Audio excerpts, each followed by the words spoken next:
ازواج کے علاوہ اولاد کے لیے بھی ہمیں قرآن و سنت میں دعائیں سکھائی گئی ہیں اور ان کا بھی اہتمام کرنا چاہیے.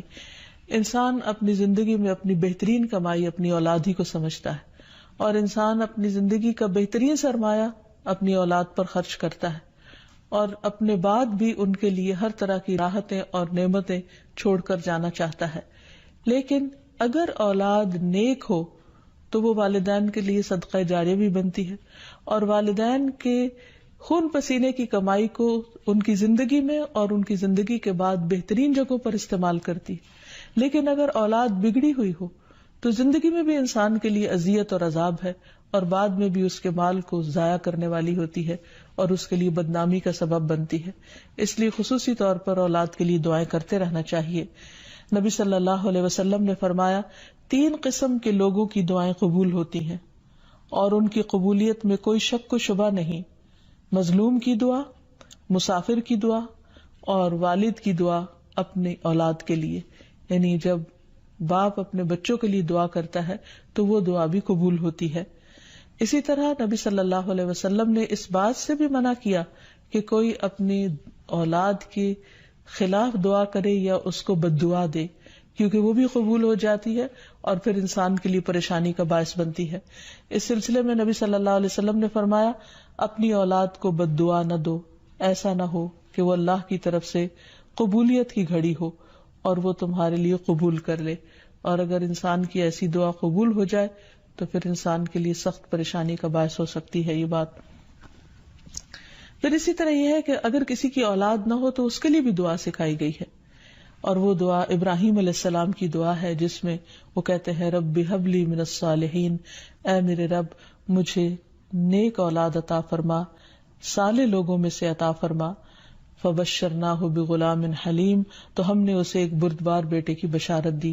یعنی اللہ سبحانہ وتعالیٰ نے ان کی دعا سن لی، اور یہ دعا بہت عرصے کے بعد سنی گئی تھی لیکن بہرحال سن لی گئی. ابراہیم علیہ السلام اللہ کے دوست تھے اور مستجاب الدعوات تھے، ان کی دعائیں قبول ہوتی تھی. لیکن یہاں یہ بات بھی پتہ چلتی ہے کہ دعا کی قبولیت کا مطلب یہ نہیں کہ جس وقت انسان منہ سے کوئی بات نکالے اسی وقت پوری ہو جائے. اس کی پورے ہونے میں بعض اوقات کئی سال گزر سکتے ہیں، جیسے ہم دیکھتے ہیں یوسف علیہ السلام کے واقعے میں، ابراہیم علیہ السلام اور دیگر پیغمبروں کے سلسلے میں.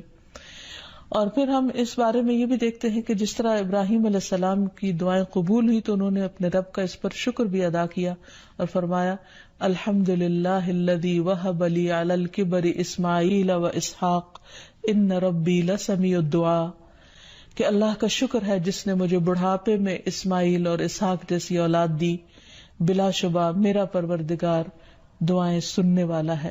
اور حقیقت یہ ہے کہ اللہ تعالیٰ پیغمبروں کی بھی سنتا ہے اور پیغمبروں کے علاوہ باقی لوگوں کی بھی دعائیں سنتا ہے. اس لیے اولاد کی طرف سے کبھی بھی مایوس نہیں ہونا چاہیے، نہ ہونے کی شکل میں بھی اور ہونے کے بعد ان کی نیکی اور خیر اور بھلائی کے سلسلے میں بھی.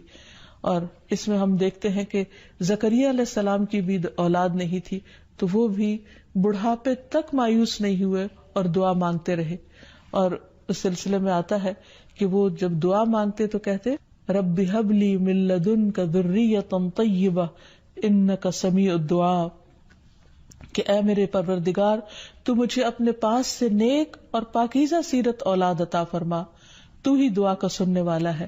یعنی پیغمبر ہمیشہ صرف اولاد کی دعا نہیں کرتے بلکہ نیک اولاد کی دعا کرتے ہیں. اولاد کا ہونا اللہ سبحانہ وتعالیٰ کا ایک بہت بڑا انعام اور بندے پر بہت بڑا احسان ہے. اسی لیے ہم دیکھتے ہیں کہ اولاد انسان کے لیے اگر نیک ہو تو راحت، رحمت، آرام اور چین اور آنکھوں کی ٹھنڈک کا ذریعہ ہوتی ہے. نبی صلی اللہ علیہ وسلم حضرت حسن اور حسین کو اپنے پھول کہا کرتے تھے کہ یہ دونوں میری دنیا کے پھول ہیں. ایک اور حدیث سے ہمیں پتہ چلتا ہے کہ اولاد انسان کی بہترین کمائی ہے. فرمایا ان اولادکم من اطیب کسبکم، تمہاری اولاد تمہاری سب سے بہترین کمائی ہے، بس اپنی اولاد کی کمائی میں سے کھاؤ، یعنی وہ انسان کے لیے حلال ہے، جائز ہے. پھر اسی طرح بیٹیاں جو ہیں ان کی تعلیم و تربیت اور ان کی پرورش بھی ایک بہت خیر و بھلائی اور جنت کمانے کا ذریعہ ہے. لیکن اس کے ساتھ ساتھ یہ بھی یاد رکھنا چاہیے کہ اولاد ایک رسپانسبلٹی بھی ہے، ان کے بارے میں سوال بھی کیا جائے گا کہ ان کی تربیت کس طرح کی. پھر خصوصی طور پر اسے ماں کی ذمہ داری قرار دیا گیا، اگرچہ ماں اور باپ دونوں ذمہ دار ہیں، لیکن عورت سے اس کے گھر والوں یعنی اس کے بچوں کے بارے میں اس سے سوال ہوگا کہ اس نے ان کی تربیت کیسے کی.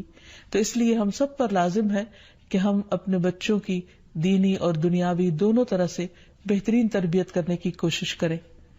تو آخر میں ہم دیکھتے ہیں کہ جو دعائیں ہمیں خاص طور پر اولاد کے لیے مانگنی چاہیے وہ ان کی نیکی، تقوی اور اصلاح کی ہیں، پیدائش سے پہلے بھی اور بعد میں بھی. پیدائش سے پہلے رب ہب لی من الصالحین، کہ اے رب مجھے صالح اولاد عطا کر. رب ہب لی من لدنک ذریۃ طیبہ انک سمیع الدعاء، اے میرے پروردگار مجھے اپنی طرف سے نیک اور پاکیزہ اولاد عطا فرما، بے شک تو ہی دعا کا سننے والا ہے. پھر اسی طرح اولاد کو شیطان سے محفوظ رکھنے کی دعا بھی کرنی چاہیے، جس طرح حضرت مریم کی والدہ نے ان کی پیدائش سے پہلے دعا کی. پھر اسی طرح اپنی اولاد کو شیطان مردود سے بچانے کی بھی دعا کرنی چاہیے، جیسے حضرت مریم علیہ السلام کی والدہ نے ان کی پیدائش کے وقت یہ دعا مانگی تھی، وَإِنِّي أُعِيذُهَا بِكَ وَذُرِّيَّتَهَا مِنَ الشَّيْطَانِ الرَّجِيمِ، اور بے شک میں اس کو اور اس کی اولاد کو شیطان مردود سے تیری پناہ میں دیتی ہوں. پھر اسی طرح ایسی اولاد مانگنی چاہیے کہ جو انسان کے لیگیسی کو آگے لے کر چل سکے اور اس کے علمی ورثے کو سنبھالنے والی ہو، جیسے زکریا علیہ السلام نے دعا کی تھی. پھر اسی طرح اولاد کے اللہ تعالیٰ کے راستے میں قبول ہونے کی بھی دعا کرنی چاہیے، جیسے حضرت مریم کی والدہ نے ان کے لیے دعا کی تھی کہ ربی انی نذرت لک ما فی بطنی محررا فتقبل منی، کہ اے میرے رب بے شک میں نے تیرے لیے اس کی نظر مانی ہے جو میرے پیٹ میں ہے کہ میں آزاد چھوڑ دوں گی، سو مجھ سے قبول فرما، بے شک تو سب کچھ سننے سب کچھ جاننے والا ہے.